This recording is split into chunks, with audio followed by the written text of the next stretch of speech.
اس لیے میں کہتا ہوں یہ میرا گولڈن کوٹ ہے کہ اللہ تعالیٰ نے سب سے زیادہ سیریس جسے لیا ہے وہ انسان ہے, ہیومن بینگز, اور انسان نے سب سے زیادہ کیجول جسے لیا ہے وہ اللہ ہے. God is the only and alone creator of this universe. خدا کو کوئی کسی کی پرواہ نہیں ہے. وہ ہمیشہ سے ہے کہ جو لوگ اللہ کے لیے بیٹا تجویز کرتے ہیں یہ اللہ کو اتنی بڑی گالی دیتے ہیں. قریب ہے آسمان پھٹ پڑے, یعنی آسمان کے بھی اگر احساسات ہونا کہ یہ کتنا بڑا جرم کر رہے ہیں, آسمان پھٹ پڑے, زمین شک ہو جائے اور پہاڑ ریزہ ریزہ ہو جائے, اندعوا للرحمن ولدا, کہ انہوں نے رحمان کے لیے بیٹا تجویز کیا. آپ صلی اللہ علیہ وسلم نے ارشاد فرمایا ہر نبی نے اپنی امت کو اس کانے کذاب دجال سے ڈرایا ہے اور آگاہ فرمایا ہے. ہر نبی اپنی امت کو ڈراتا ہے. سن لو, وہ کانا ہوگا جبکہ تمہارا رب کانا نہیں ہے. رب کانا نہیں ہے, اللہ کی دو آنکھیں ہیں جیسا کہ اس کی شان کے لائق ہے. ہم اس کی تمثیل میں نہیں پڑھتے. مسئلہ نمبر 41 اسماء و صفات کے اعتبار سے میرے سن لیں. تو آپ نے فرمایا تمہارا رب کانا نہیں ہے. اس کی دو آنکھوں کے درمیان, یعنی دجال کی دو آنکھوں کے درمیان, ایک تو آنکھ اس کی غائب ہوگی, دوسری جو ہے وہ انگور کے دانے کی طرح ابری ہوئی ہوگی. ان دونوں آنکھوں کے درمیان یعنی اس کے ماتھے پر لفظ لکھا ہوگا کاف فا را, یعنی عربی میں آپ کاف کے اوپر کھڑی زبر ڈال دیں تو وہ کافر بن جاتا ہے. کافر لکھا ہوا ہوگا لیکن پھر بھی لوگ دھوکہ کھا رہے. آپ صلی اللہ علیہ وسلم نے فرمایا سنو میں دجال کے متعلق تمہیں ایسی بات بتاتا ہوں جو مجھ سے پہلے کسی پیغمبر نے اپنے امتیوں کو نہیں بتائی. ایک خاص بات بتاتا ہوں, وہ یہ ہے کہ وہ کانا ہوگا اور اس کے پاس جنت کی مثل اور آگ کی مثل چیزیں ہوں گی, اور جس کو وہ جنت کہہ رہا ہوگا اور جس کو وہ جنت دے گا وہ اصل میں دوزخ ہوگی, اور اس کے پاس ایک ہاتھ میں آگ ہوگی. یہ چیزیں وہ لے کر ساتھ چل رہا ہوگا. اور آپ صلی اللہ علیہ وسلم نے فرمایا میں تمہیں آگاہ کر رہا ہوں. اور سیدنا نوح علیہ السلام نے بھی اپنے امتیوں کو جو آدم ثانی تھے, جن کے بعد پوری نسل انسانی چلی, اس طوفان نوح کے بعد انہوں نے بھی اپنی امت کو ڈرایا تھا اس فتنہ دجال سے. آپ دیکھیں کتنی پرانی بات ہے یہ. چوتھی حدیث صحیح مسلم میں 7395, مشکات میں 5469, 5469, کہ آپ صلی اللہ علیہ وسلم نے فرمایا کہ آدم علیہ السلام کی تخلیق سے لے کر قیامت کے قائم ہونے تک اس پورے سپین میں دجال سے بڑا کوئی فتنہ نہیں آئے گا. اللہم انی اعوذ بک من عذاب جہنم ومن عذاب القبر ومن فتنة المحیا والممات ومن شر فتنة المسیح الدجال. آمین. یہ دعا ہے جو صحیح بخاری اور صحیح مسلم میں آپ صلی اللہ علیہ وسلم نے تعلیم فرمائی. میں انشاءاللہ اسی میں آگے آ بھی جائے گی کہ دجال جب نکلے گا تو وہ 40 تک رہے گا. اب راوی کہتے ہیں مجھے یاد نہیں رہا کہ وہ 40 دن تھے, 40 مہینے تھے یا 40 سال, لیکن اگلی صحیح مسلم کی حدیث میں دوسرے راوی کو یاد ہے کہ وہ 40 دن تھے. تو 40 دن تک وہ دنیا میں رہے گا. پھر اللہ تعالیٰ عیسیٰ علیہ السلام کو بھیجیں گے اور وہ اسے تلاش کر کے قتل کر دیں گے. 7 سال تک عیسیٰ علیہ السلام دنیا میں رہیں گے. اور یہ بڑی ڈیٹیل کے ساتھ حدیث ہے جو میں نے مسئلہ نمبر 12 میں بھی بیان کی ہے, حیات مسیح اور نزول مسیح علیہ السلام, اور مسئلہ نمبر 127 بھی امام محمد مہدی علیہ السلام کی خلافت کا قیام, اس پہ سنی اور شیعہ کا اجماع. بنی اسرائیل کے کیس میں 2 عروج کے بعد 2 زوال آئے اور دیٹس آل. لیکن اس امت میں 2 زوال کمپلیٹ ہونے کے بعد پھر آخر میں دوبارہ سے تیسرا عروج آئے گا, اور وہ امام محمد بن عبداللہ المہدی رضی اللہ تعالیٰ عنہ علیہ السلام کی سرکردگی میں ہوگا, جس کی بشارتیں قرآن و سنت میں موجود ہیں. قرآن میں اشارتاً ذکر ہے, کم از کم 3 مقامات پہ اللہ تعالیٰ نے اس کا ذکر کیا. هو الذی ارسل رسولہ بالہدی ودین الحق لیظہرہ علی الدین کلہ ولو کرہ المشرکون. وہی اللہ ہے جس نے اپنے محبوب صلی اللہ علیہ وآلہ وسلم کو الہدا یعنی قرآن کے ساتھ مبعوث کیا اور دین حق کے ساتھ, تاکہ اسے تمام ادیان پر غالب کر دے, خواہ کافر اور مشرک اس بات کا برا ہی مان جائے. ابھی تک اس روئے ارض نے یہ منظر نہیں دیکھا کہ پوری دنیا پہ اسلام کا غلبہ ہو, لیکن قرب قیامت میں قیامت آنے سے پہلے ایک دفعہ پوری دنیا پر اسلام کا غلبہ ہوگا، دوبارہ سے خلافت راشدہ قائم ہو جائے گی۔ مسند احمد میں حدیث موجود ہے، اللہ کے محبوب صلی اللہ علیہ وآلہ وسلم نے فرمایا، اللہ تعالی جب تک چاہے گا میں تم میں موجود رہوں گا، تم میں نبوت باقی رہے گی، پھر اللہ تعالی مجھے اپنے پاس بلا لے گا، میرے بعد خلافت علی منہاج النبوہ قائم ہوگی، جو ابو داؤد اور ترمذی میں آیا کہ 30 سال تک ہوگی۔ اس کی تفصیلات بھی آئیں، ابو بکر کے 2 سال، عمر کے 10 سال، عثمان کے 12 سال اور علی کے 6 سال، رضی اللہ عنہم اجمعین وعلیہم السلام اجمعین۔ اور ان 6 سالوں میں 5.5 سال حضرت علی کے ہیں اور 6 مہینے حسن ابن علی کے۔ پھر مسند احمد کی حدیث میں آگے آتا ہے کہ خلافت علی منہاج النبوہ کے بعد کاٹ کھانے والی ملوکیت کا دور شروع ہو جائے گا، اور وہ بھی اس وقت تک رہے گا جب تک اللہ چاہے گا، پھر اللہ تعالیٰ اسے بھی اٹھا لے گا، پھر تم پر جابر حکمرانوں کا غلبہ ہو جائے گا، اور وہ بھی جب تک اللہ چاہے گا وہ غلبہ باقی رہے گا، اور پھر اس کے بعد دوبارہ سے خلافت علی منہاج النبوہ قائم ہوگی۔ یعنی یہ 5 ادوار کا ذکر موجود ہے، نبی الاسلام کا مبارک دور، اس کے بعد خلفائے راشدین کا دور، پھر کاٹ کھانے والی ملوکیت، پھر جابر حکمران، اور 5واں دور جو الٹیمیٹ خلافت راشدہ واپس آئے گی۔ آج ہم جس ایرا میں ہیں، ہم ماضی میں جا کے یہ ادوار گنوا سکتے ہیں۔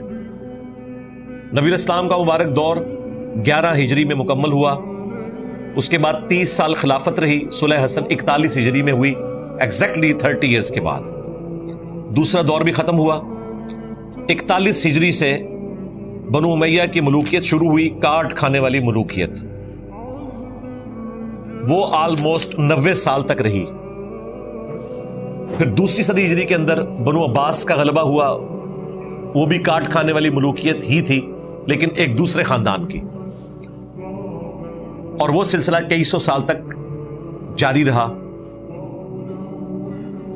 اور اس میں مسلمانوں پر عروج و زوال کا سلسلہ رہا، آپس میں بھی طوائف الملوکی ہوئی، یہ سب کچھ ہوتا رہا۔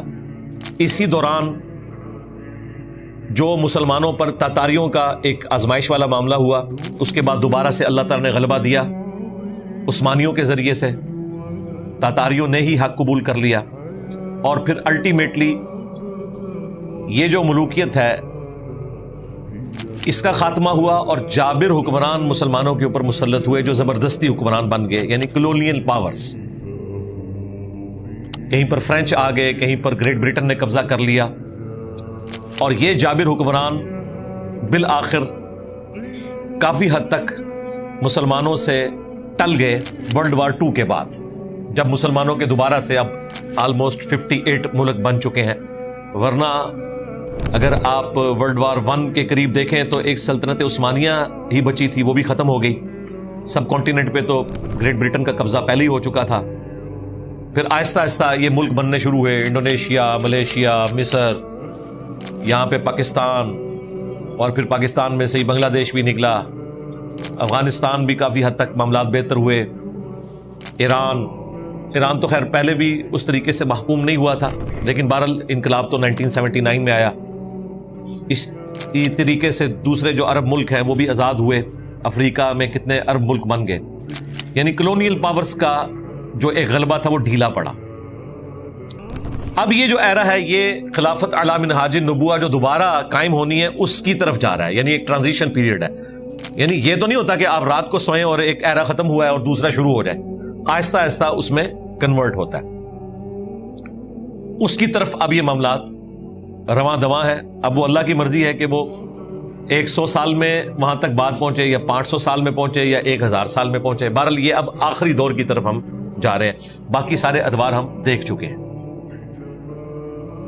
مسند احمد میں ایک اور حدیث ہے، نبی الاسلام نے فرمایا کہ قیامت اس وقت تک قائم نہیں ہوگی جب تک کہ دنیا کے ہر گھر میں میری دعوت پہنچ نہ جائے اور لوگ چاہتے ہوئے یا نہ چاہتے ہوئے اسے قبول نہ کر لیں۔ آج سوشل میڈیا کی برکت سے، انٹرنیٹ کی برکت سے یہ بات سمجھنا آسان ہے کہ دنیا کے ہر کونے تک اسلام کی حقیقت پہنچ چکی ہے الحمدللہ۔ شاید چند ایک کوئی جنگلات باقی رہ گئے ہوں، ادروائز جتنی بھی سویلائز جگہ ہیں وہاں پر یہ حق کھل چکا ہے۔ اس حوالے سے مسلمانوں کا ریلیجن لوگوں میں انٹروڈیوس ہو چکا ہے، اور خصوصاً جب سے یہ پچھلے سال 7 اکتوبر 2023 سے اسرائیل کا اور حماس کا کنفلکٹ شروع ہوا، اس کے بعد سے تو پوری دنیا کی خبروں میں مین خبروں میں یہ چیزیں ڈسکس ہوتی ہیں، بنی اسرائیل ورسز مسلمز، جوز ورسز مسلمز، اور اس سے ظاہر ہے ریلیجن والا معاملہ سب کے سامنے آ رہا ہے۔ تو اللہ کا شکر ہے کہ اللہ تعالیٰ نے اس حق کو پوری دنیا تک انٹروڈکشن کے پوائنٹ آف ویو سے پہنچا دیا ہے۔ اب جس کی مرضی وہ مزید تحقیق کرے اور حق کی طرف آئے۔ 11 ستمبر 2001 کے بعد جس طریقے سے مسلمانوں پر پابندیاں لگائی گئیں، اللہ تعالیٰ نے اس شر میں سے بھی خیر نکالا اور نان مسلمز کو اسلام کا تعارف ہوا۔ اس کے بعد تو بہت تیزی سے لوگ اسلام کو اسٹڈی کر کے پرپز آف لائف تک پہنچے، خدا کا تعارف ہوا لوگوں کو، اور قرآن کو اسٹڈی کیا، حق بات کو قبول کیا۔ ہر شر میں سے کوئی نہ کوئی خیر نکلتا ہے۔ ابھی یہ فلسطین والے جو معاملات ہوئے ہیں، اس کے بعد کئی لوگوں نے اسلام قبول کیا ہے۔ ایٹ لیسٹ یورپ امریکہ میں لوگوں کے دماغ کھلے ہوئے ہیں، وہ جب کسی تحقیق میں پڑھتے ہیں تو کوئی نہ کوئی رزلٹ ضرور نکال لیتے ہیں، اور جو حق کے متلاشی ہیں وہ حق تک پہنچ جاتے ہیں۔ سنن نبی داؤد کے اندر اور مسند احمد کے اندر کئی ایک احادیث ہے کہ نبی علیہ السلام نے فرمایا قیامت اس وقت تک قائم نہیں ہوگی جب تک کہ میری بیٹی فاطمہ کی اولاد میں سے ایک شخص نہ پیدا ہو جائے میرے ہی نام پر جو پوری دنیا کو انصاف سے بھر دے گا۔ امام محمد مہدی علیہ السلام سے متعلق 12 صحیح الاسناد احادیث میں نے مختلف ویڈیوز میں کور کی ہیں۔ آلموسٹ کوئی 1.5 سال پہلے جب بنو امیہ کے ایک بندر نے امام مہدی کی گستاخی کی تھی تو میں نے دوبارہ سے اس چیز کو ڈسکس کیا تھا۔ امام مہدی کی گستاخی انجینئر محمد علی مرزا لکھے تو وہ ساری احادیث اس لیکچر کے اندر میں نے بیان کی ہوئی ہیں۔ بخاری اور مسلم میں بھی اشارتاً موجود ہے۔ نبی علیہ السلام نے فرمایا تمہاری اس وقت کیا شان ہوگی کہ جب عیسیٰ ابن مریم تم میں اتریں گے، صلیب کو توڑ دیں گے، خنزیر کو قتل کر دیں گے اور جزیہ موقوف کر دیں گے، اور پوری دنیا میں امن ہوگا، اور وہ عادل حکمران کی حیثیت سے مسلمانوں میں اتریں گے۔ اور تمہاری اس وقت کیا شان ہوگی کہ جب تمہارا امام تمہیں میں سے ہوگا۔ اب یہ امام کا ترجمہ 2 طرح سے کیا گیا ہے۔ ایک ترجمہ یہ کیا گیا کہ جو مسلمانوں کا امیر ہے اس کے پیچھے حضرت عیسیٰ ابن مریم نماز پڑھیں گے، کیونکہ مسلم شریف میں آتا ہے کہ اقامت ہو چکی ہوگی، مسلمانوں کا امیر کہے گا کہ آپ نماز پڑھائیں تو وہ کہیں گے کہ نہیں، یہ فضیلت امت محمدیہ کو اللہ تعالیٰ نے دی ہے، تم میں سے بعض کے امام ہوتے ہیں، میں تمہارے پیچھے نماز پڑھوں گا۔ اور امام کا ایک ترجمہ یہ بھی کیا گیا ہے کہ تمہیں گائیڈ کرنے والی چیز تمہیں میں سے ہوگی، یعنی قرآن و سنت، کیونکہ وہ بھی امام ہے، یعنی وہ تمہاری شریعت کے مطابق چلیں گے، وہ نئی شریعت نہیں لے کے آئیں گے، وہ امتی بن کر آئیں گے، امتی نبی نہیں بن کے آئیں گے، امتی بن کر، نبی وہ پہلے سے ہے۔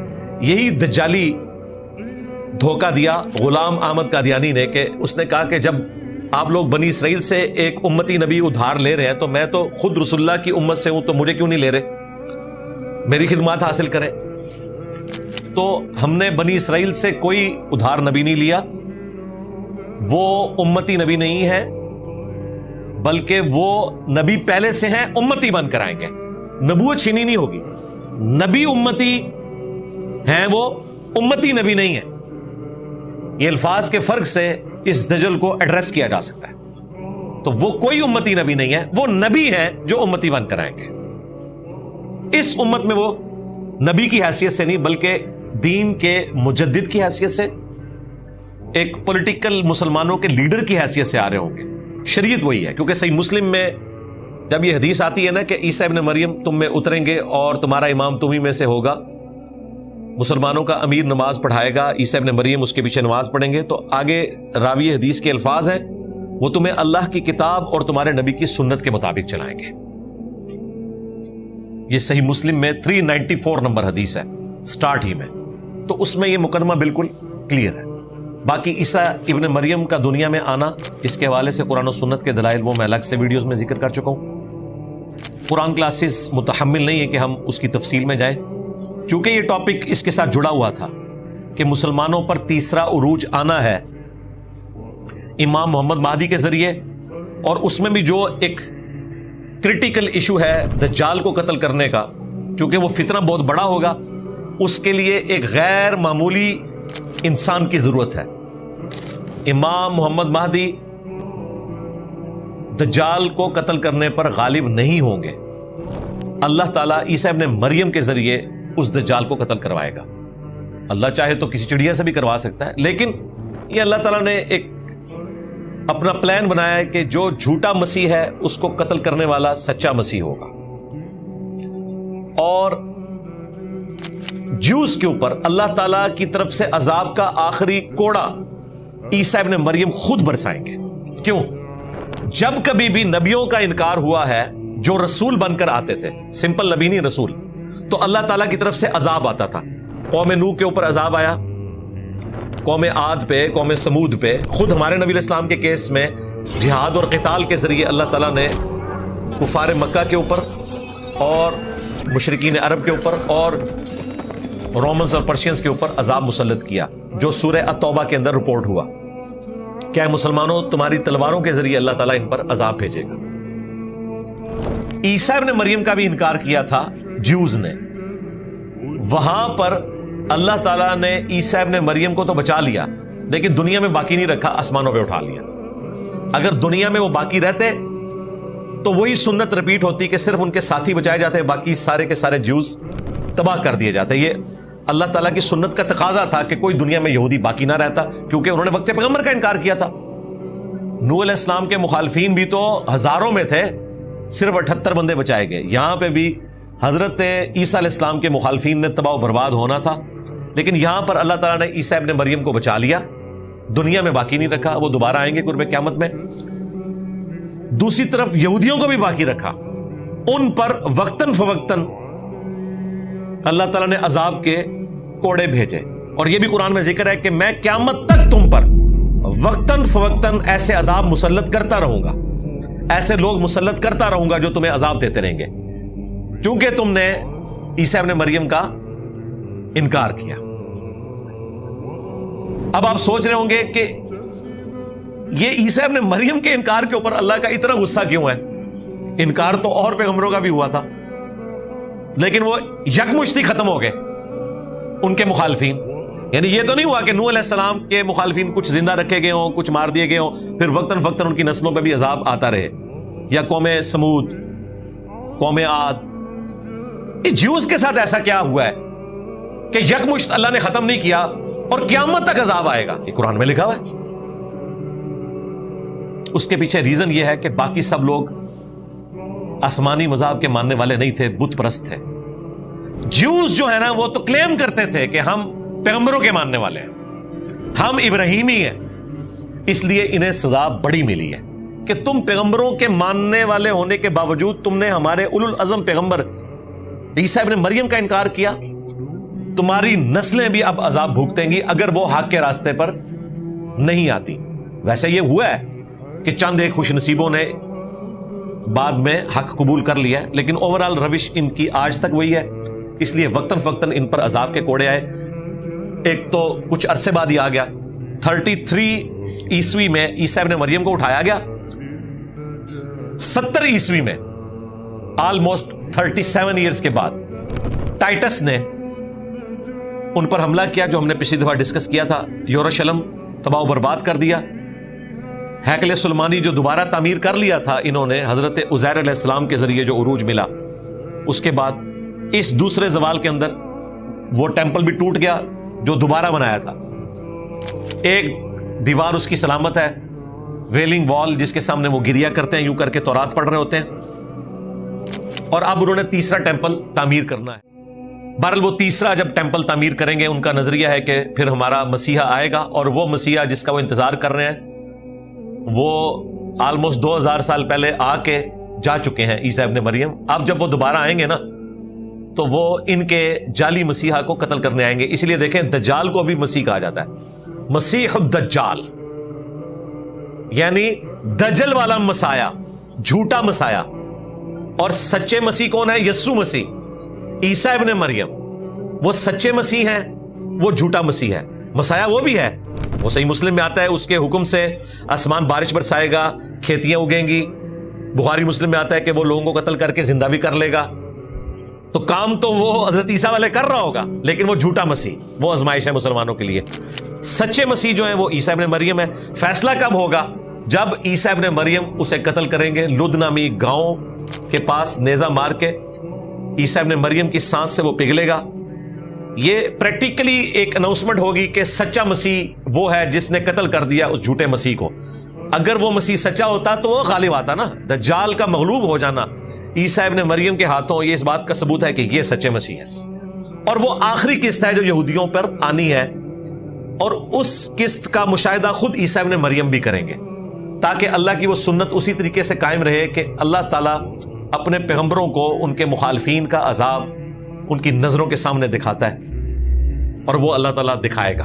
وہ تو بخاری مسلم میں آتا ہے کہ اگر کسی پتھر کے پیچھے بھی کوئی یہودی چھپا ہوگا نا، یا درخت کے پیچھے، تو وہ پتھر اور درخت بھی بولے گا اے مسلم میرے پیچھے یہودی ہے، اسے قتل کر دے، سوائے غرقد کے درخت کے۔ وہ یہودیوں کا درخت ہے، وہ انہیں پناہ دے گا۔ بہت بڑی ایک جھاڑی ہوتی ہے، وہ کئی بندے بھی اس میں چھپ جائیں تو نظر نہیں آتے، اور وہ ایک کمال کی جھاڑی ہے جو ریگستان میں اسی علاقے میں اگتی ہے، جس کی کاشت انہوں نے بہت زیادہ کی ہوئی ہے، اور وہ یہودیوں کا درخت ہے، ایک جھاڑی نما درخت جو ان کی حفاظت کرے گا۔ باقی ہر درخت ہر پتھر بولے گا، اور یہ میدان جنگ میں ہو رہا ہے، عام حالت میں نہیں، کیونکہ اللہ تعالیٰ نے پھر فیصلہ کر لیا ان کے لیے کہ بھائی انہوں نے چونکہ اب حق قبول نہیں کیا، ان پہ اللہ تعالیٰ کی طرف سے عذاب کی آخری قسط آنی ہے۔ لہٰذا عیسیٰ ابن مریم کا دنیا میں آنا، اس کے پیچھے ٹیکنیکل ریزن یہ ہے کہ انہوں نے اپنی مخالف قوم کا عذاب اپنی زندگی میں نہیں دیکھا تھا جو باقی رسولوں نے دیکھ لیا تھا، اس لیے وہ دوبارہ دنیا میں آئیں گے، اور عذاب کی آخری قسط ان کے ہاتھوں سے ہوگی، اور وہ اللہ تعالیٰ کی سنت اسٹیبلش ہو جائے گی کہ عیسیٰ ابن مریم اور ان کے ماننے والے بچا لیے جائیں گے۔ کرسچنز اور مسلمان، کرسچنز بھی اسلام قبول کر لیں گے۔ وہ سورہ النساء میں آیا کہ اہل کتاب میں سے کوئی بھی نہیں بچے گا مگر یہ کہ وہ عیسیٰ ابن مریم کی موت سے پہلے ان پر ایمان لے آئے گا۔ 40 سال تک دنیا میں رہیں گے، شادی کریں گے، ان کے بچے ہوں گے، پھر وہ فوت ہوں گے، موت انہیں بھی آنی ہے، اور پھر وہ نبی الاسلام کی قبر مبارک کے ساتھ دفن ہوں گے۔ یہ تمام چیزیں احادیث میں موجود ہیں، میں نے تفصیل سے کئی دفعہ ویڈیوز میں ریکارڈ کروا دیا ہے۔ بہرحال یہ حکمت کھل گئی کہ عیسیٰ ابن مریم نے دنیا میں کیوں آنا ہے۔ دوسرا، یہودیوں پر عذاب کی مسلسل قسطیں کیوں ہیں، ایک ہی دفعہ اللہ نے ان کو ختم کیوں نہیں کر دیا؟ اس کے پیچھے ریزن یہ ہے کہ چونکہ وہ نبیوں کے ماننے والے تھے، نبیوں کا نام لے کر انہوں نے غداری کی، اس لیے عذاب کی قسطیں ان پر آتی رہیں گی۔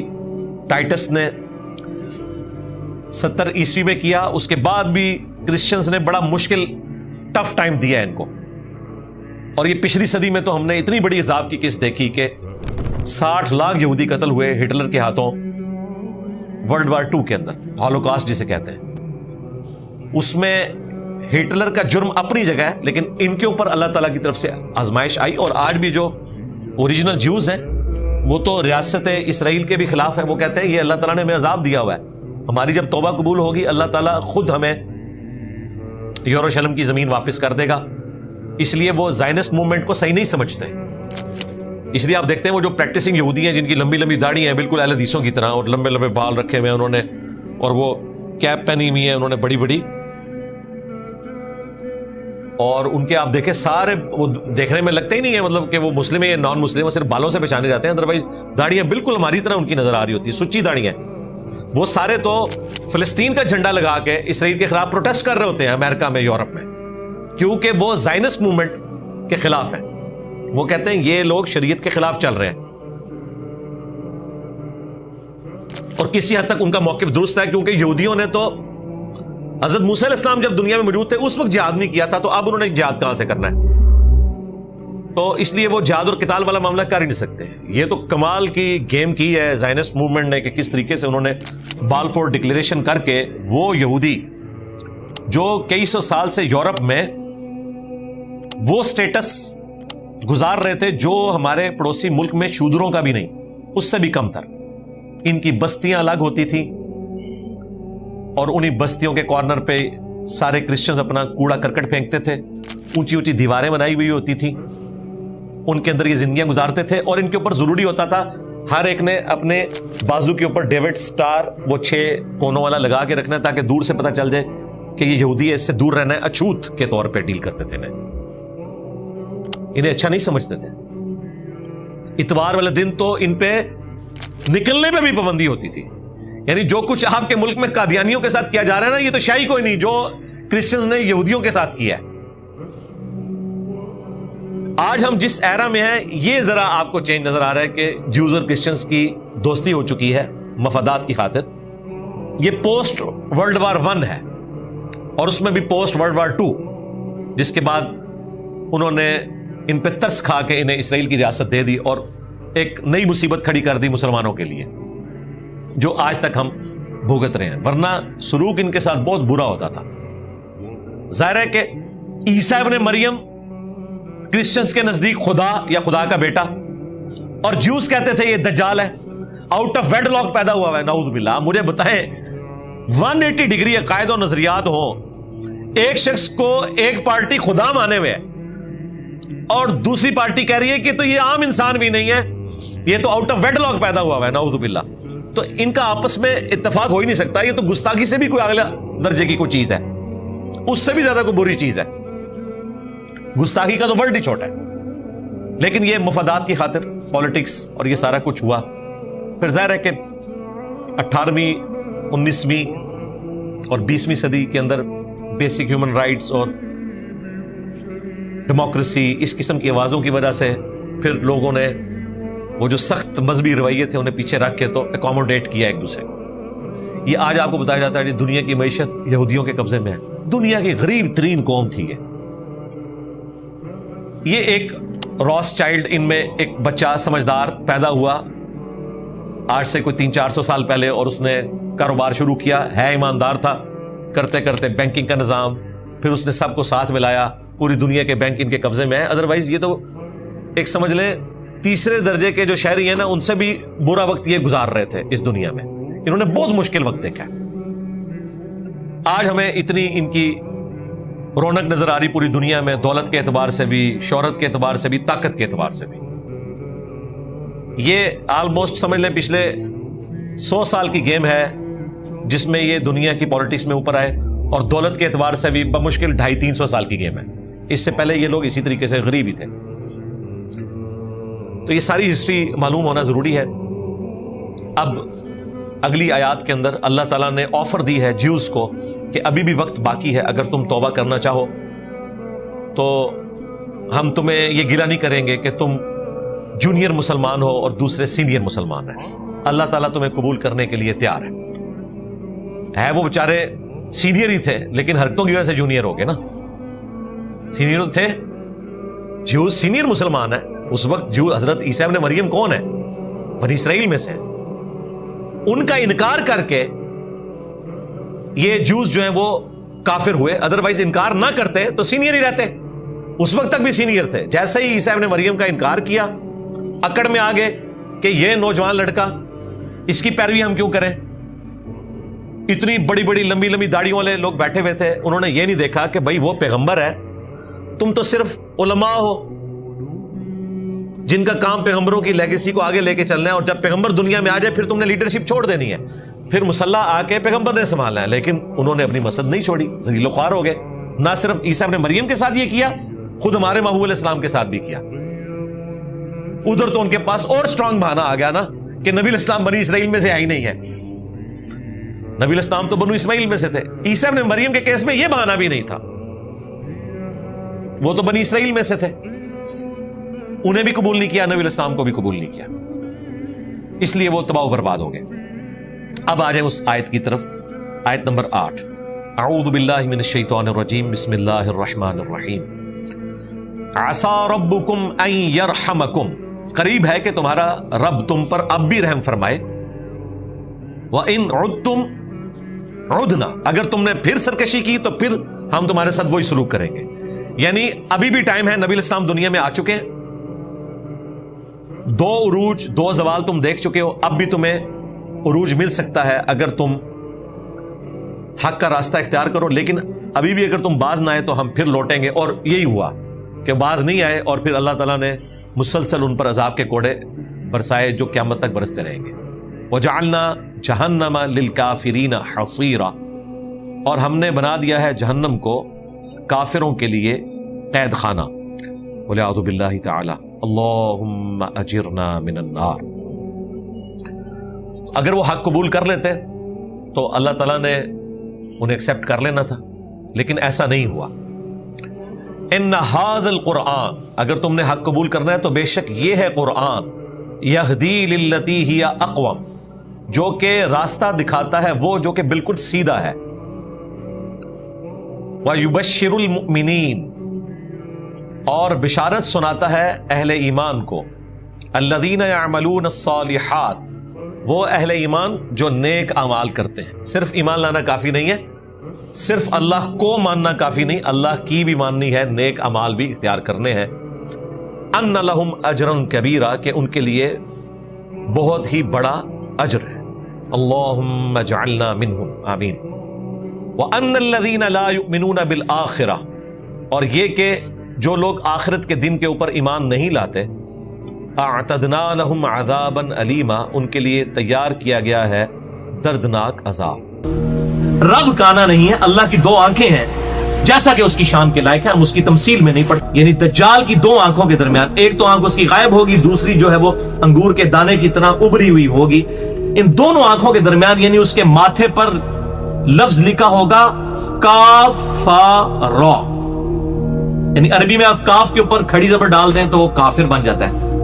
کافر لکھا ہوا ہوگا، لیکن پھر بھی لوگ دھوکہ کھا رہے، کیونکہ وہ بزرگ ہوگا نا، بڑے کرامتیں، اور وہ اس طریقے سے استدراج کر کے بتائے گا. 5ویں حدیث صحیح مسلم میں 398، مشکات میں 5467، کہ آپ صلی اللہ علیہ وسلم نے فرمایا قرب قیامت میں جب 3 نشانیاں ظاہر ہوں گی، اس کے بعد کسی کی توبہ قبول نہیں ہوگی، کسی کا ایمان لانا اس کو نفع نہیں دے گا جب تک کہ وہ پہلے مؤمن نہ ہو. نمبر 1، سورج کا مغرب سے نکلنا. یہ ایک وقت آئے گا زمین کی اورینٹیشن ایسی ڈسٹرب ہوگی کہ ایک بار رخ کر وہ الٹی طرف سے جب چلے گی تو ظاہر ہے کہ سورج جو ہے وہ مغرب سے نکلے گا. نمبر 2، دجال کا خروج. اور نمبر 3، دابۃ الارض، یہ ایک چوپایا ہے جو زمین سے نکلے گا، اس کا خروج ہوگا. ان 3 نشانیوں سے پہلے جس نے ایمان قبول کیا اس کا ایمان قبول ہے، اور اس کے بعد مردود ہو جائے گا. ظاہر ہے کہ بالکل حق واضح ہو جائے گا. 6ٹھی حدیث صحیح مسلم میں 7381، مشکات میں 5520، کہ آپ صلی اللہ علیہ وسلم نے فرمایا کہ دجال جب نکلے گا تو وہ 40 تک رہے گا. اب راوی کہتے ہیں مجھے یاد نہیں رہا کہ وہ 40 دن تھے، 40 مہینے تھے یا 40 سال، لیکن اگلی صحیح مسلم کی حدیث میں دوسرے راوی کو یاد ہے کہ وہ 40 دن تھے. تو 40 دن تک وہ دنیا میں رہے گا. پھر اللہ تعالیٰ عیسیٰ علیہ السلام کو بھیجیں گے اور وہ اسے تلاش کر کے قتل کر دیں گے. 7 سال تک عیسیٰ علیہ السلام دنیا میں رہیں گے. اور یہ بڑی ڈیٹیل کے ساتھ حدیث ہے جو میں نے مسئلہ نمبر 12 میں بھی بیان کی ہے، حیات مسیح اور نزول مسیح علیہ السلام. اور مسئلہ نمبر 127 بھی امام محمد مہدی علیہ السلام کی خلافت کا قیام، اس پہ سنی اور شیعہ کا اجماع. یہ لیکچر آپ دیکھ سکتے ہیں، اس میں نے بتایا ہے. 7ویں حدیث صحیح مسلم میں 7373، مشکات میں ہے 5475، کہ آپ صلی اللہ علیہ وسلم نے فرمایا دجال کے گھنگریالے بال ہوں گے، ایک آنکھ اس کی ابری ہوئی ہوگی. جو شخص دجال کو اپنی زندگی میں پائے تو اسے چاہیے کہ سورۃ الکہف کی ابتدائی آیات تلاوت کرے. وہ پہلی 10 آیات ہیں جو ہم نے آج پڑھنی ہے انشاءاللہ، اسی کانٹیکسٹ میں نے یہ بات کی. تو 10 آیات پڑھے گا تو اللہ تعالیٰ اسے دجال کے فتنے سے محفوظ فرما لے گا. ظاہر زبانی یاد ہونی ہے تو پڑھے گا نا. تو 10 آیات پڑھے تو اللہ تعالیٰ اسے محفوظ فرما لے گا. وہ 40 دن تک دنیا میں ٹھہرے گا. اس کا پہلا دن 1 سال کے برابر ہوگا، دوسرا دن 1 مہینے کے برابر ہوگا، تیسرا دن جو ہے 1 ہفتے کے برابر ہوگا، اور باقی جو 37 دن ہیں وہ نارمل ہوں گے. اب صحابہ کرام کو فوراً اپنی نمازوں کی فکر پڑ گئی. انہوں نے کہا یا رسول اللہ صلی اللہ علیہ وسلم جب 1 سال کا دن ہوگا تو ہم کیا 1 دن کی 5 نمازیں پڑھیں گے سال میں؟ تو آپ نے فرمایا نہیں، بلکہ تم اسی اعتبار سے شمار کر لینا. ظاہر ہے کہ اللہ تعالیٰ نے اب گھڑیاں بنا دی ہیں، وہ قطبین پر سولر جو نارتھ اور ساؤتھ پول ہے اس پہ بھی 6 مہینے کا دن اور 6 مہینے کا رات ہوتی ہیں. تو یہ ہمیں لوگ کہتے ہیں جی بتائیں، تو یہ تو امام حنیفہ کو نہیں پتا تھا بیچاروں کو کہ یہ 6 مہینے کا دن 6 مہینے کی رات قطبین پہ ہوتی ہے، لیکن ہمارے نبی صلی اللہ علیہ وسلم کو پتا تھا. آپ نے فرمایا سال کا دن ہوگا نا اسی اعتبار سے شمار کر لینا. تو آج بھی آپ نارتھ پول اور ساؤتھ پول کے اوپر گھڑیاں بنی ہوئی ہیں, وہ 6 مہینے کا دن جو ہے انہوں نے 24 گھنٹے میں ڈیوائیڈ کیا ہوا ہے. تو وہاں پر یہ ہمارے پاکستان سے بھی کچھ فوجی گئے تو وہ دن کا وقت تھا اور عشاء کی نماز پڑھ رہے تھے, کیونکہ 6 مہینے تک دن ہے. تو آپ نے کیا فرمایا, اسی کو شمار کر لینا, اسی اعتبار سے ڈیوائیڈ کر لینا. تو الحمدللہ اب اللہ تعالیٰ نے گھڑیاں دے دی ہیں, لہٰذا اس معاملے میں اللہ تعالیٰ نے انسان کو ترقی کروا دی ہے. میں نے مسئلہ نمبر 30 بھی دیا ہے نمازوں کے اوقات کے اوپر, اس میں بھی میں نے یہ حدیث بیان کی تھی الحمدللہ. تو آپ نے فرمایا کہ وہ دجال, اسی حدیث میں آگے آتا ہے کہ وہ بارش برسائے گا, یعنی وہ فتنہ بنایا گیا نا, اور وہ سبزہ زمین سے اگا لے گا. اچھا, اس کی وجہ سے بعض لوگ ان حدیثوں کے انکاری ہو گئے, وہ کہتے ہیں یہ تو خدا کی طاقت ہے. بھائی وہ تو خدا کی طاقت ہے مردے کو زندہ کرنا, لیکن قرآن حکیم میں آیا کہ حضرت عیسیٰ علیہ السلام اللہ کے اذن سے مردے کو زندہ کرتے تھے. جس طرح شیطان کو اللہ نے اتنی طاقت دی ہے ہماری آزمائش کے لیے, اسی طریقے سے دجال کو بھی اللہ تعالیٰ طاقت دے گا ہماری آزمائش کے لیے کہ کون اسے رب مانتا ہے اور کون اپنی اس عقیدے کے اوپر قائم رہتا ہے. تو پھر اسی حدیث میں آگے الفاظ ہیں صحیح مسلم 7373 کہ آپ صلی اللہ علیہ وسلم فرماتے ہیں پھر اللہ تعالیٰ عیسیٰ علیہ السلام کو بھیجے گا. ظاہر امام محمد مہدی کے تو قابو نہیں آئے گا دجال, وہ زیادہ طاقتور ہوگا. تو عیسیٰ علیہ السلام کے بارے میں اسی صحیح مسلم میں آتا ہے کہ وہ 2 زعفرانی زرد کلر کی چادریں اوڑے ہوئے, ایک تہمد اور ایک اوپر چادر, 2 فرشتوں کے پروں پر ہاتھ رکھتے ہوئے دمشق کے مینار کے اوپر اتریں گے, اور پھر وہ دجال کو مقام لد پر پا کر وہاں پر قتل کر دیں گے. ان کی سانس ایسی نکلے گی حضرت عیسیٰ علیہ السلام کی کہ دجال کے فالورز اور دجال پگھلنا شروع ہو جائے گا. اب یہ پتہ نہیں اللہ تعالیٰ نے ان کے سانس میں کیسی کوئی لیزر فٹ کر دی ہوگی کہ وہ یوں کر کے جیسے دیکھیں گے دجال کو تو وہ پگھلنا شروع ہو جائے گا. یہ تو آج ہم سمجھ سکتے ہیں کہ یہ اس پہ ہالی ووڈ نے فلمیں بھی جو لیزر کی بنا دی ہوئی ہیں, یہ فزیکلی حضرت عیسیٰ علیہ السلام کو اللہ تعالیٰ یہ کوالٹی دے دے گا کہ وہ دجال اور مقام لد پر اسے پکڑ کر قتل کریں گے. اور آپ کو حیرانگی ہوگی کہ 60s کے اندر اسرائیل نے اس چھوٹے سے گاؤں لد کے اندر انٹرنیشنل ایئرپورٹ بنایا ہے. لوگ حیران تھے کہ یہ لد میں ایئرپورٹ بنانے کی کیا ضرورت ہے. تو یہ مقام لد کا ذکر صحیح مسلم 7373 میں موجود ہے, اور میرا اپنا گمان ہے کہ شاید وہ اپنے کسی بوئنگ یا بس جہاز میں فرار ہونے کی کوشش کرے گا وہ اس لد انٹرنیشنل ایئرپورٹ سے, اور عیسیٰ اسلام وہیں پر اس کو لیزر مار کے جو ہے وہ ہلاک کر دیں گے انشاءاللہ تعالی. اللہ تعالیٰ اگر ہماری زندگی میں ایسا معاملہ ہو تو ہمیں امام محمد مہدی اور سیدنا عیسیٰ علیہ السلام کا ساتھ نصیب فرمائے, آمین. اب آخری 3 احادیث جو ہیں وہ فتنہ دجال سے بچنے کے لیے 3 طریقے جو ہیں صحیح بخاری اور صحیح مسلم کے اندر جو آئے, میں انشاءاللہ وہ بیان کر دیتا ہوں تاکہ یہ معاملہ کھل جائے. 8ویں حدیث صحیح مسلم میں 1883 نمبر, اور مشکات میں ہے 2126 کہ آپ صلی اللہ علیہ وسلم نے فرمایا کہ جو شخص سورۃ الکہف کی پہلی 10 آیات زبانی یاد کر لے گا اللہ تعالیٰ اسے دجال کے فتنے سے بچا دے گا انشاءاللہ. یہ ہے پہلا وظیفہ, پہلا طریقہ. اچھا, جامعہ ترمذی میں بھی ایک حدیث ہے انٹرنیشنل نمبر کے مطابق 2886, لیکن وہ منکر ہے. اس میں الفاظ ہے پہلی 3 آیات جو یاد کر لے گا یا 3 آیات پڑھ لے گا, لیکن وہ روایت منکر ہے, وہ اس کے خلاف ہے, وہ شاذ روایت ہے. اصل روایت ہے پہلی 10 آیات. صحیح مسلم میں ایک حدیث میں 1884 میں آخری 10 آیات کا بھی ذکر ہے, لیکن وہ راویوں کا آپس میں اختلاف ہے. مضبوط بات جو ہے باقی کتابوں میں بھی یہی ملتی ہے, ترمذی میں, ابن ماجہ میں, ابو داؤد کے اندر کے پہلی 10 آیات جو صحیح مسلم میں آیا. اسی حوالے سے ایک اور حدیث ہے المستدرک للحاکم میں صحیح سند کے ساتھ انٹرنیشنل نمبر کے مطابق 3392, مشکات میں 2175 نمبر کہ آپ صلی اللہ علیہ وسلم نے فرمایا جو شخص جمعے کے دن سورۃ الکہف پڑھ لے گا تو اگلے جمعے تک اللہ تعالیٰ کی طرف سے ایک نور اس کے لیے مقرر کر دیا جائے گا. وہ نور چمکتا رہے گا 2 جمعوں کے درمیان. لہٰذا یہ اس اعتبار سے ایک وظیفہ بھی ہے سورۃ الکہف جمعے والے دن تلاوت کرنا. اسی حوالے سے صحیح بخاری اور صحیح مسلم میں بھی ایک اور حدیث ہے, بخاری میں 5011, مسلم میں 1856 اور مشکات میں 2177 نمبر کہ ایک صحابی تھے, وہ سورۃ الکہف کی تلاوت کر رہے تھے تو آسمان سے ایک بادل ان کے اوپر آ گیا اور بالکل ان کے قریب آیا, حتیٰ کہ ان کا گھوڑا بدک اٹھا. تو صبح انہوں نے آ کے آپ صلی اللہ علیہ وسلم کو بتایا تو آپ نے فرمایا کہ یہ تو اللہ کی طرف سے خاص سکینت تھی جو نازل ہو رہی تھی تیری تلاوت کی وجہ سے. وہ اللہ تعالیٰ کی طرف سے فرشتے آئے تھے جو کہ وہ سن رہے تھے. تو یہ الحمدللہ سورۃ الکہف کی فضیلت آپ صلی اللہ علیہ وسلم کے مبارک زمانے میں بھی بخاری اور مسلم میں آیا کہ ظاہر ہوئی الحمدللہ.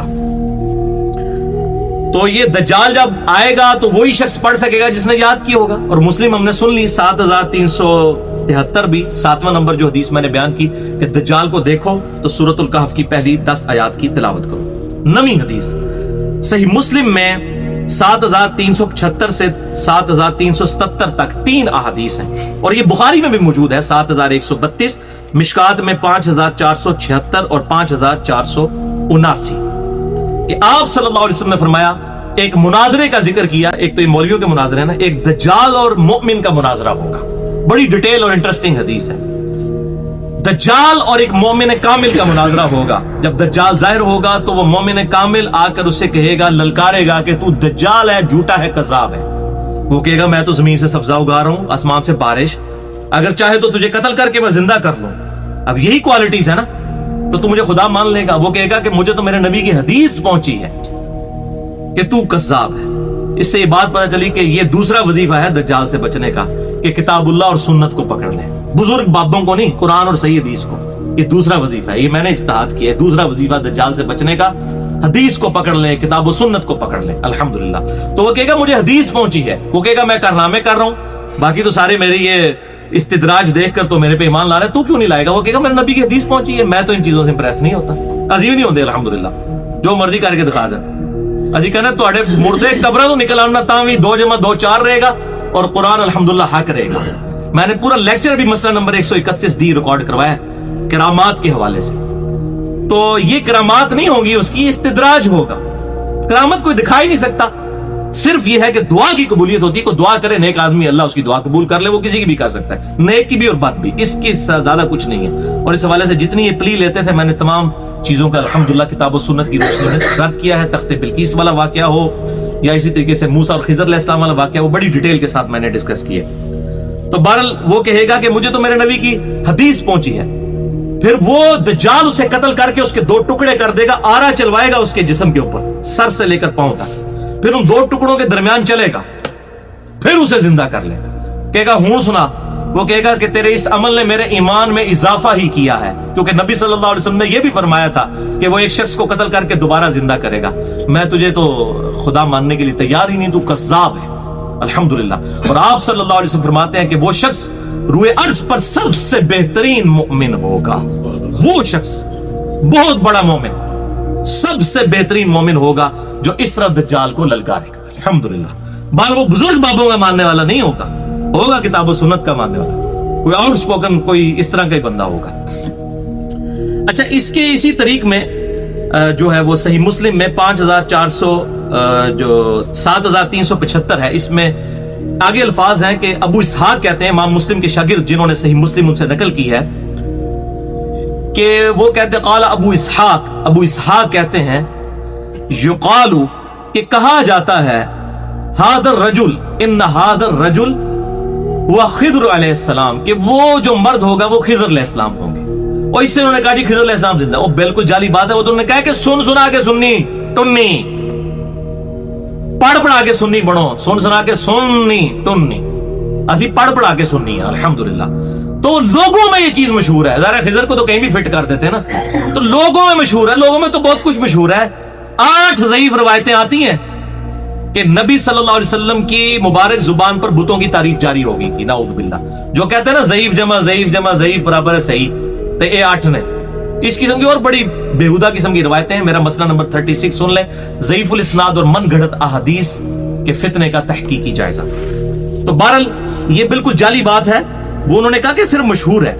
تو حیات خضر علیہ السلام سے متعلق جو ہے، اور ان کو پیغمبر کی بجائے جو ہے وہ ایک درجہ دے دیا ایک بزرگ کا کسی، تو اس کے رد میں نے مسئلہ نمبر 13 بھی ریکارڈ کروا دیا، جسے شوق ہو اہل سنت پاک .com پہ دیکھ سکتا ہے۔ آخری 10ویں حدیث وہ ہے دعا، صحیح بخاری اور صحیح مسلم میں موجود ہے 8332، صحیح بخاری میں، مسلم میں 1324، مشکات میں 939 سے 941 تک 3 احادیث ہیں کہ آپ صلی اللہ علیہ وسلم خود بھی 4 چیزوں کے شر سے اللہ کی پناہ مانگتے تھے، اور صحابہ کو حکم دیتے تھے کہ 4 چیزوں کے شر سے اللہ کی پناہ تشہد میں مانگا کرو، یعنی دروشی پڑھنے کے بعد۔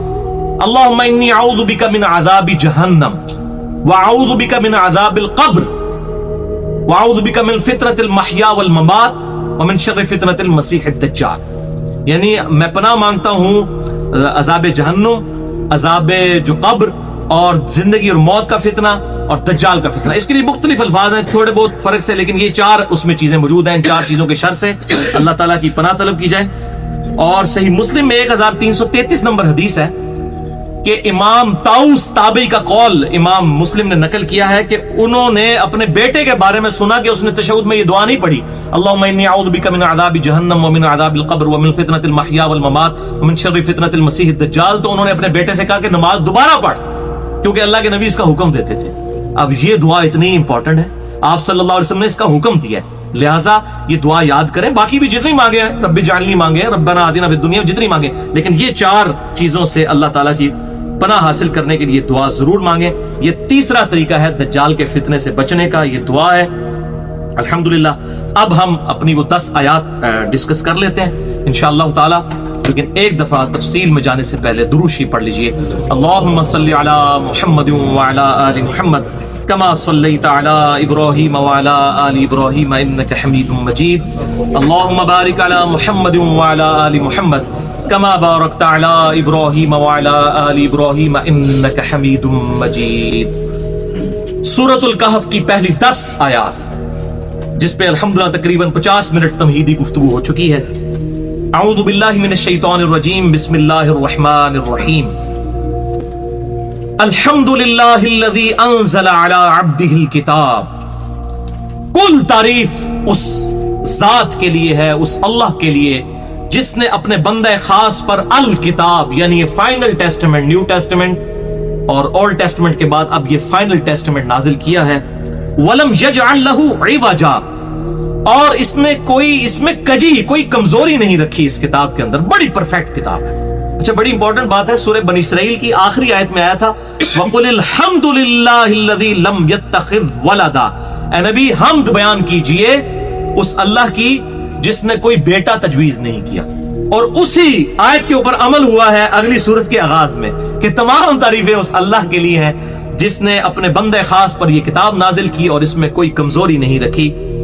قیما لینذر بأسا شدیدا، اور یہ کتاب بالکل سیدھا کر دینے والی ہے، درست کر دینے والی ہے، تاکہ ڈرائے، ڈر سنا دیا جائے اس کتاب کے ذریعے اس سخت گرفت کے بارے میں، من لدنہ، جو اس اللہ کی طرف سے آنے والی ہے۔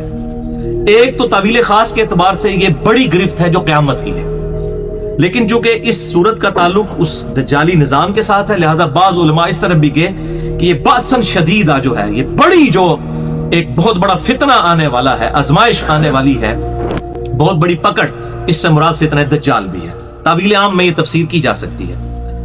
وَيُبَشِّرُ الْمُؤْمِنِينَ، اور بشارت دے اہل ایمان کو، الَّذِينَ يَعْمَلُونَ الصَّالِحَاتِ أَنَّ لَهُمْ أَجْرًا حَسَنًا، وہ لوگ جنہوں نے نیک اعمال کیے ان کے لیے بہت ہی بہتر اجر ہے اپنے رب کے پاس۔ مَاكِثِينَ فِيهِ أَبَدًا، وہ رہیں گے اس جنت میں ہمیشہ ہمیش۔ وَيُنذِرَ الَّذِينَ قَالُوا اتَّخَذَ اللَّهُ وَلَدًا، اور یہ کتاب نازل ہوئی ہے تاکہ ڈر سنائے ان لوگوں کو جنہوں نے اللہ کے لیے بیٹا تجویز کیا، جیوز کو، کرسچنز کو۔ آج کے جیوز تو پھر بھی موحد ہے، اس زمانے میں تو عزیر علیہ السلام کو وہ خدا کا بیٹا مانتے تھے، اور کرسچنز نے جس طریقے سے بیگوٹن سن آف گاڈ کا ہے، نعوذ باللہ من ذالک، صلبی بیٹا اللہ کا۔ وَيُنذِرَ الَّذِينَ قَالُوا اتَّخَذَ اللَّهُ وَلَدًا، اور تاکہ اللہ تعالیٰ ڈر سنائے اس کتاب کے ذریعے ان لوگوں کو کہ جنہوں نے اللہ کے لیے بیٹا تجویز کیا، مَا لَهُم بِهِ مِنْ عِلْم، ان کے پاس اس معاملے میں کوئی علم بھی نہیں ہے۔ ایز فار ایز توحید از کنسرنڈ، آج بھی تورات اور انجیل، اولڈ ٹیسٹمنٹ، نیو ٹیسٹمنٹ میں بھی کوئی ایک آیت بھی نہیں ہے unambiguous، غیر مبہم، جو توحید کے منافی ہو۔ توحید محفوظ ہے آج بھی ان کتابوں میں۔ اسی لیے قرآن حکیم سورہ آل عمران میں کہتا ہے نا فَأْتُوا بِالتَّوْرَاةِ، لاؤ تورات پڑھو، اس کو پڑھ کر دیکھو۔ جیوز اور کرسچنز کو تو تورات کے ذریعے دعوت دی جائے گی نا، اور انجیل کے ذریعے، ہماری کتاب کو تو نہیں مانتے۔ تو اللہ تعالیٰ فرماتا ہے ان کو ڈر سنایا جائے، اور ان کے پاس کوئی علم نہیں ہے، یعنی ان کی اپنی کتابیں بھی، وَلَا لِآبَائِهِمْ، اور نہ ان کے آباء و اجداد کے پاس، یہ بھی یعنی ٹنی ہے سارے، سن سنا کے سننی ٹنی، یہ پڑھے لکھے بکش لوگ نہیں ہیں۔ اگر بک کو فالو کرتے تو آج بھی یہ ٹرو اسلام کو قبول کر لیتے، وہی عیسیٰ علیہ السلام کا دین تھا، وہی موسیٰ علیہ السلام کا دین تھا، الحمدللہ۔ کبرت کلمۃ تخرج من افواہہم، یہ بہت بڑی گستاخی کی بات ہے جو ان کے منہ سے نکل رہی ہے۔ ان یقولون الا کذبا، یہ تو نہیں مگر جھوٹ بول رہے ہیں۔ اللہ تعالیٰ ہمارا میری بڑی گستاخی ہے میرے لیے بیٹا تجویز کرنا۔ کیوں؟ اور بھائی بیٹے کا محتاج وہ ہوتا ہے جسے یہ خوف ہو کہ میں نے مر جانا ہے اور میری نسل آگے چلے، میرا نام روشن رکھے۔